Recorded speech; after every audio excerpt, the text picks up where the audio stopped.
Hi. So today we're going to do,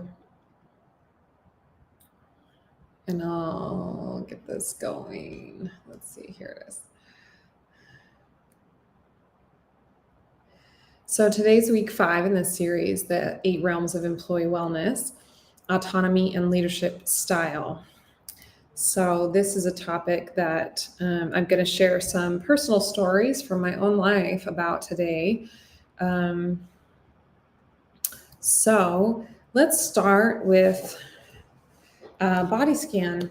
So this is a pretty classic meditation style. It's what they teach in Vipassana. If you've ever heard of or known anyone that's gone to the 10-day Vipassana retreat. I haven't done a 10-day retreat, but I've done a mini retreat, like a 3-day silent meditation retreat where we're just doing this body scan meditation for hours and hours and hours all day. I did it for 3 days. So let's try one right now. Now the goal is to get back into our body and back into the present moment, because throughout our workday we can really get stuck in our head and get stuck in these spirals where we're not being productive, we're not feeling clear, we're not able to pay attention or remember important things or prioritize the things that need to be prioritized. So the whole point of having these regulation tools is to come back and be able to use the parts of our brain that help us work and be our best. So just follow along with me and we'll just do a really short one, okay? So you can, wherever you're sitting, rest your hands lightly, roll your shoulders back, put your feet on the ground, and you can close your eyes if you feel comfortable. And just want to, okay. So go ahead and bring your attention to the crown of your head. And just notice any sensations there. And take a deep breath. And what I like to do is notice how my face is feeling and relax my face as I'm breathing. So a sensation that you might feel is what your hair feels like on your scalp or on your skin. Or if there's no hair there, maybe you feel what the air feels like. And so I'm going to guide you to check in with sensations in your body, and what you want to try and do is just notice them without judging them. Okay, so notice your face. Relax if you can. Notice your neck. Notice your shoulders. Maybe you notice the sensation of what your shirt feels like on your neck and your shoulders. Take some breaths. Your chest, your back, your arms, elbows, wrists, your hands. You can notice if you have your hands on your knees, what the sensation of your pant fabric feels like, or maybe your hands are on your desk and you can notice what that feels like.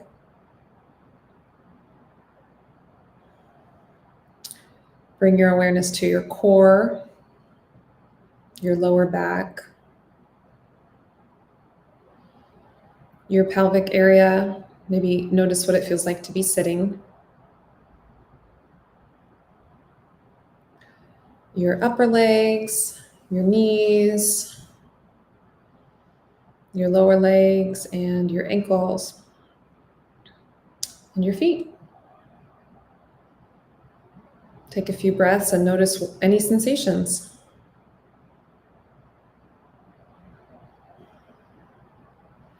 And notice what it feels like to be your body in this moment.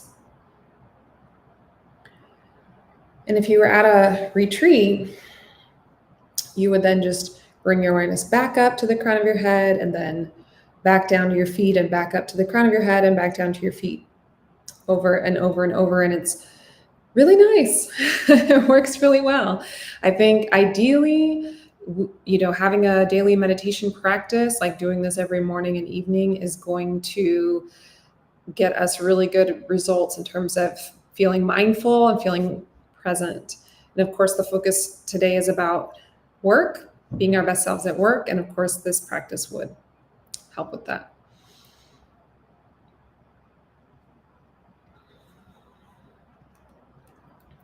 So if you've attended the last few weeks or watched the recordings, you're familiar with the fact that, here at 10 Collective, we read the Surgeon General report. Those of us who founded this collective, were working with people who work with children and families and noticing that there was such a huge crisis in how workers were feeling at work. And so we are now working with organizations to help improve employee wellness. And this is something we're very passionate about. And it's a real problem that the Surgeon General has put out this report. You can see the source here. You can Google this report and read all about it. But employee mental health is, it's real. It's a real challenge right now.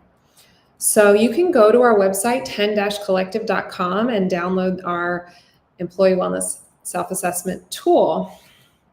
And it was designed by our graphic designer, Mindy Atwood. We've been going through each of these wedges, each of these realms. We started with psychological safety, and now we're doing this one, the fifth one, autonomy and leadership style. So I encourage you to review the last sessions to see, what we've already gone over. But essentially, the overarching theme is that psychological safety is when employees feel included, safe to learn, safe to contribute, and safe to challenge the status quo. And psychologically safe teams are more innovative, more engaged, and they retain employees for longer periods. So these are the questions from our employee wellness self-assessment tool. So you can go ahead and answer them now. If you have like a notebook with a pen, you can go ahead and score them. I'm like, ooh, where's my pen? So on a scale from 1 to 10, 1 to 5, where 1 is low and 5 is high, go ahead and score yourself on these items. And our scoring rubric is in our assessment tool. So you can go to our website and download the whole tool and use that. So, and I just want to make sure. Okay, cool. So number 1, I am free to decide how I spend my time working on projects. So score that from 1 to 5. 2, I am encouraged to take initiative and be proactive in my role. And this is for your current job. So 3, my manager trusts me to complete my tasks without constant supervision. 4, I receive the support and resources I need from my manager to perform my job effectively. 5, the leadership style in my team promotes a positive work environment.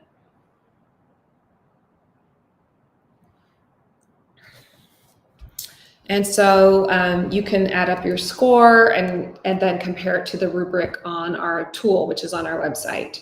But you can get a general idea based on how you scored these, whether it's low or high, some of the areas that you're really strong in at your work, which if you are, that's great. That's wonderful. Thank you for being a positive workplace. And if not, you can kind of see some of the areas that you may want to work on. So I'm going to talk about culture, a culture of fear versus a culture of trust. This is something that I have been talking about the last several sessions, especially the last one. And I'm going to give a couple of examples. Turn that off. So I'm just going to share some examples from my personal work experience. So I have been really fortunate to have really positive work experiences, as well as well, I haven't been fortunate to have the negative experiences. I have had some negative work experiences. Some of you who have been following me on LinkedIn have heard some of those stories. But luckily, I've also had really great work experiences with really wonderful leadership and management that have helped me understand what it is that has been missing at the fear-based workplaces so that I could identify that quickly. One thing I've heard from the attendees of my job grief support group that is starting back up next month. It's free. It's a free support group for anyone experiencing any sort of work, job, or career-based stress of any kind, whether you're thinking about leaving, you have left, or you're job searching and it's stressful. You can join the job grief support group. And it runs for 8 weeks and it meets 1 hour a week for 8 weeks. And that's something that I like to offer for free because job stress can be economic stress. So it's a really nice free offering from 10 Collective. But one thing that I've heard from a lot of participants is that some of them have never had a positive work experience, only a toxic one, which is really heartbreaking to me.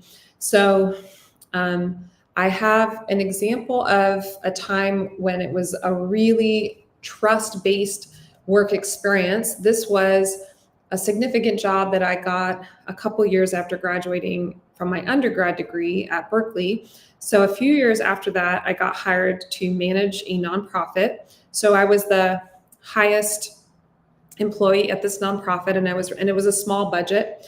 And so I managed a team of about 3 employees and about 15 volunteers because it was a nonprofit.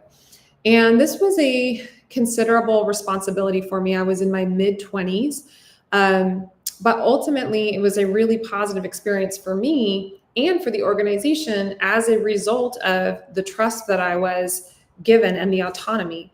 So when I was initially hired, actually, even starting from the interview, you can tell a lot about a job even just from the interview. And I've talked about that here, and that is something that we can help with at 10 Collective. We can help you strengthen your hiring and interviewing process. But even from the interview, I could already tell that they were paying attention to my resume and they were really excited to meet me. The more discouraging types of interviews that happen where I tend to say, okay, I don't want to work for this organization, is when it feels like they haven't looked at my resume. They're just trying to fill a quota by interviewing me. They haven't reviewed it. They're not excited about it. A really positive and trust-based and warm interview will go something like, oh, we reviewed your resume. We really love these specific things, which is why we brought you in today, because we know that these specific things that we saw on your resume are wonderful for our position, and we can't wait to learn more to see if you're going to be a good fit, but we're so excited to talk to you. That's what a really warm and trust-based workplace interview feels like.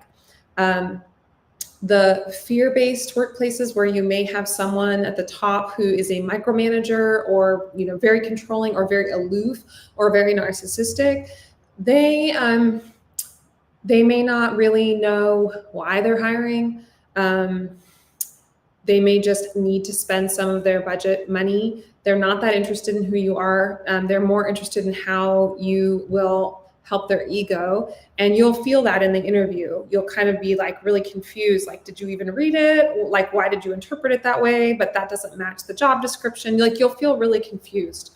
So I wanted to contrast that. But so at this positive and trust-based place, when they offered me the job, the language sounded like, "Oh, we're so happy to have you," or we were waiting for someone like you to apply, or this was even said to me when I first started the job. "We trust you."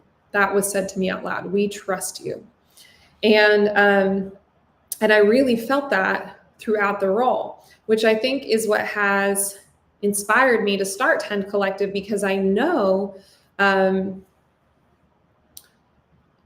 just want to check really quick the audio. Okay, cool. because I know what it feels like to feel trusted.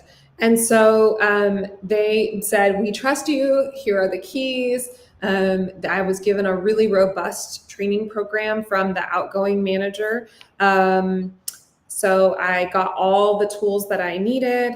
I was told how I would work with the board of directors. The board of directors was like an expert in each little area that we needed. So it was a really well curated board that I could come to and work together with. It never felt like they were directing me or micromanaging me or constantly telling me exactly what I needed to do or what I was doing wrong. It was more like they were uplifting me and they were saying, what do you need? What do you think the goals are? We believe in you. That's why we hired you. We know that you're bringing a lot to this role, and how can we support you? And that feels so much different. When that happens, and the brain is feeling safe, and I do have a slide on this one. Yeah, here it is. So,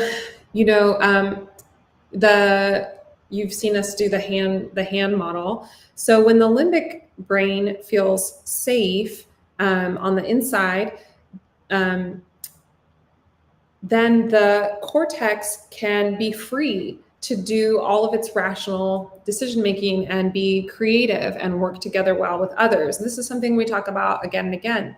If we don't feel safe, like if I come into work and they're like, you really didn't do this right, and I don't know why you thought you could do this. This was stupid, and you really didn't account for this thing, and you should have asked me first on this. All of a sudden, my fear-based brain is coming online and hijacking the whole system, and now I can't think properly. I can't remember what I'm supposed to remember. I can't work well with others. I can't creatively problem solve. And probably I can't even really get much accomplished. And I think that we all know what that feels like to feel dysregulated at work. So when we have trust and safety and autonomy, like I trust you to make important decisions, then the limbic brain can chill out. And this part that's represented by the fingers, the cortex, can come back online and just do amazing work. And so because I felt so trusted, I was able to use all of my potential creativity. And so I had all of these ideas. I was also able to think about experts that I could ask. I knew people who had managed retail. I was asking this was a nonprofit retail store. I was asking other retailers in the area what their best practices were. So there was a lot of collaboration, a lot of trust, a lot of inviting people in, a lot of creative brainstorming. Well, what if we do this new innovative thing? And there were a lot of areas where, because my brain could think and work really well, because I had all this trust and autonomy, I could create sustainable long-term practices. So I was writing up the process guides, I was creating reports, I was analyzing data. These are all things that the rational brain, the cortex, the smart brain in this image can do when we're not in amygdala hijack, when we're not in fear-based hijack, okay? And so this was a nonprofit retail store that was in danger of closing down if we didn't increase the sales. And so we were all able to work together, and I felt like I could come up with some really creative and innovative ideas, to where we actually ended up doubling the sales over the previous year and building a really strong foundation for the store. And I ended up passing it along to the next manager, who has been there for over 10 years now, but just creating that really, really solid base as a result of really feeling this strong sense of safety and autonomy. And it also wasn't that they were just letting me fend for myself either, right? It was like, we trust you and we're also here to support you. And so that's really important. And if you've attended my other webinars, we talk about how it's possible to also neglect your employees. It's possible to give them too much autonomy and never be there when they need you. So there is like this nice Goldilocks, right in the middle of the amount of feedback that you give and the amount that you're there, like come ask me questions if you need help, that I received that taught me that there is like this nice middle zone. Okay, so the fear-based experience that I had felt so different even from the very beginning. You've probably seen me post a little bit about it. It was pretty recent.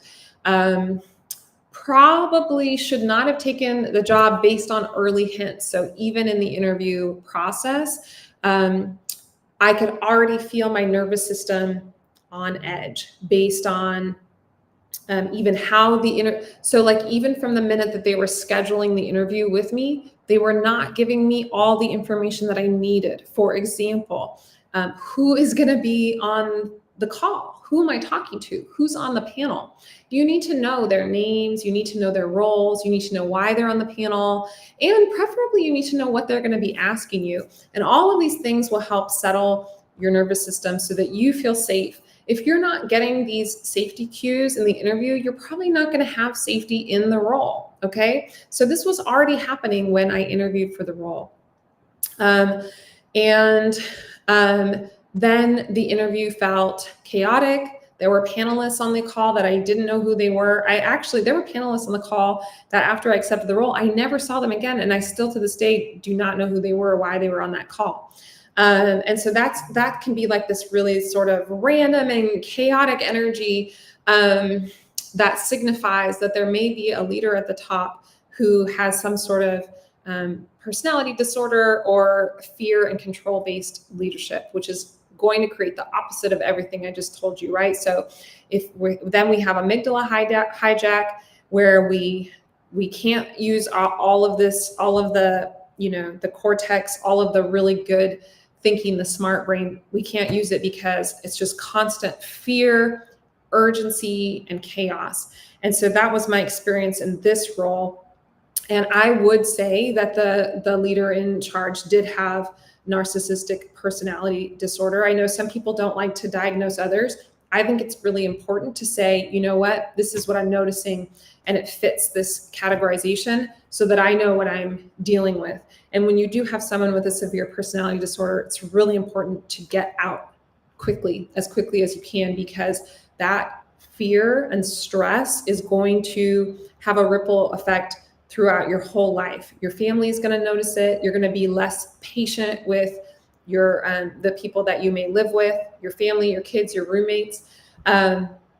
Your body is going to notice it. You're going to start to break down in your body. You're going to start to feel a lot of toxic stress. It could lead to chronic illness. So as soon as you realize that you are in one of these fear-based workplaces, if you're not able to make a change, ask for a change, you're going to want to leave, okay, as quickly as you can. And so right away, this was a remote job. And right away, what started to happen was that this director that I reported to would call me on Teams at random times throughout the day. No calendar invite was sent, just random calls, because this leader wanted to check and make sure that I was at my desk at all times. So this created a lot of fear. I'm getting LinkedIn notifications, so I'm just seeing if anyone's leaving a comment. Okay. This created a lot of fear, like, can I get up and get a glass of water? Can I get up and go use the bathroom? Like, it's not normal to expect someone to be at their computer, at their desk every second of every day, right? And so if I didn't answer her call, then there would be some sort of disciplinary action from her, or some sort of talk about how disappointed she was, which then created more fear. So again, with the hand model of the brain, then we're in amygdala hijack all the time, because now all of a sudden we've become hyper vigilant. They're tracking my every move. They're monitoring how I'm spending every second of my day. They don't trust me. That's the big thing. They don't trust me. And what I came to learn is that actually this person didn't really know what they were doing. The real problem was they didn't trust themselves. And I started to listen to their talks on our subject, where we were supposed to be experts, and I realized, oh, they don't really know anything about this subject. They've manipulated their way into this role to get that power and that affirmation for their fragile ego, but they don't really know what they're doing. And so that's why they're creating this chaos and urgency and calling me all the time, and making everyone on edge because they feel insecure about who they are and what they're bringing. So that was right. I mean, that was like basically my year last year. And the inspiration for starting Tend Collective, with the other folks who have started this with me, is noticing how different it feels to the nervous system to have, in my first example, we trust you. How can we support you? What are your ideas? Run with it. Go. Let us know how that goes. Compared to, are you at your desk? What are you doing now? Well, I had this random idea. Maybe we should do this. Well, what do you think about this? Oh, wait, let's change direction and do this. Are you at your desk now? What are you doing now? Whew. So different, to the point where my brain felt permanently scrambled. I couldn't think straight. I couldn't remember key things. I was getting short-tempered with people that I was managing on my team. I was crying all the time. My skin was broken out, very, very, very broken out. And I just felt so stressed. I remember telling my therapist last year, it feels like my life is just passing me by. I would, close my computer at whatever time the workday ended that day. And then I would just have to lay on my couch and decompress for like an hour. And then I would go for a long walk to decompress further. And then I would go to sleep and wake up and do it again. And it really felt that my life was just passing me by, because after several weeks, several months like this, I just thought this is not a way to live a life, because it was then, impacting the rest of my life as well. So these are personal examples and stories for how different it feels. And if you are currently working in the second example, I would love, to help you either improve your workplace or leave and try and find something else. So again, the job group support group starts up again in September, so I'll be posting about that soon. But if I can help your workplace be better, I would love to. Let me see what else is here really quick before we wind down. Yeah, so we've talked in past sessions about the fight or flight response. So, when we work in low trust environments, we're constantly on edge, constantly in fight or flight, looking for danger.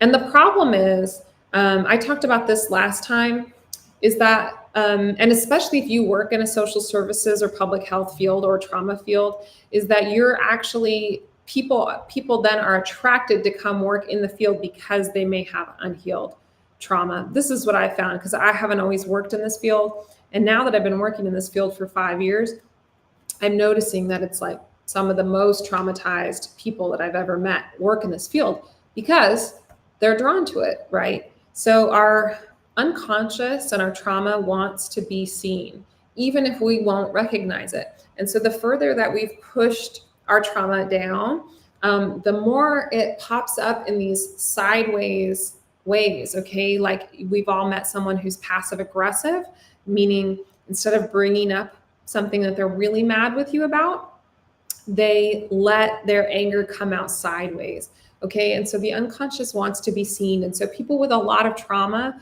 will be attracted to work in these trauma fields or these helping fields, these people helping fields, because their inner wounded child really wants to be seen.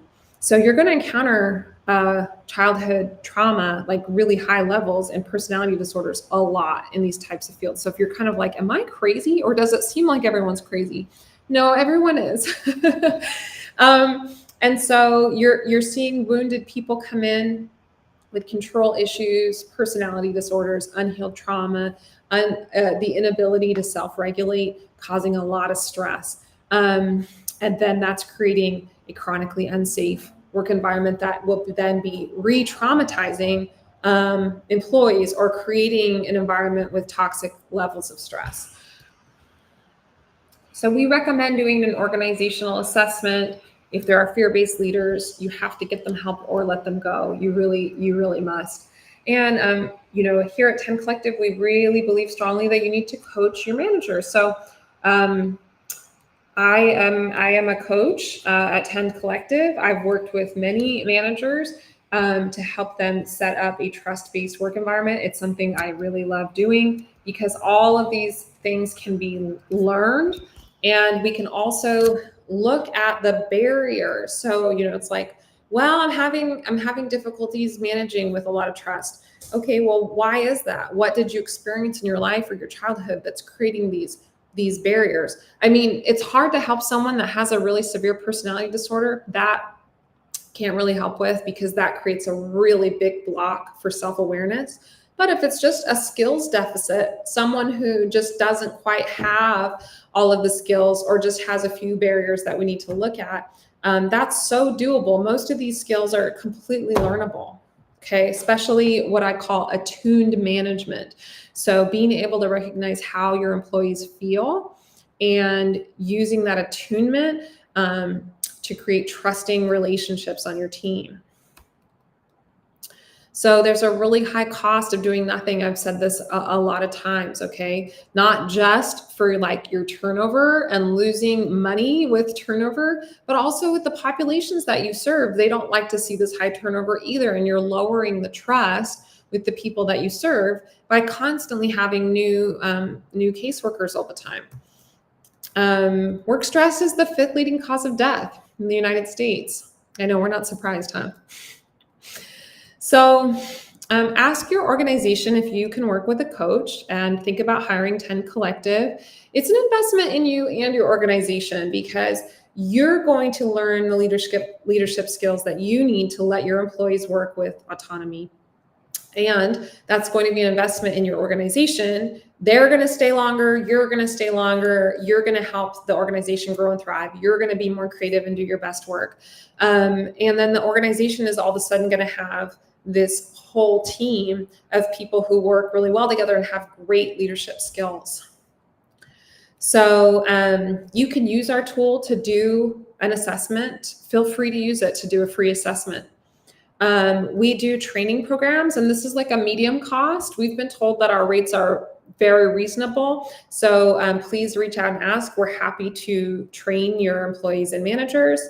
Coaching is more expensive, but it does tend to give the best results. So these are all of the different things that we offer. We offer traditional public health products as well, such as program creation, implementation, and evaluation. We can do a literature review for grant writing. We can create educational content for the populations you serve, including we can create courses, videos, PDFs, all sorts of things that the populations that you serve might need. And we know at 10 Collective that being able to rest within a bubble of care in our workplaces gives us so much strength and resilience. Think back on a time that you felt trusted at work and how that felt. Really good, right? So that's what we're trying to create. So please reach out. We would love to talk to you about how we can help your organization, business, or agency. We love the clients that we've been working with this year. We just launched this year, and we had a hunch that if we said that we could use the same trauma-informed care principles that you all are using with the people you serve, but we put those in place with your employees, that this could be something really helpful and needed. And so far, that has been the case. So please reach out, and let's talk about how we can get your workplace thriving. All right. So I will see you next week for the 6th realm of employee wellness. I hope you have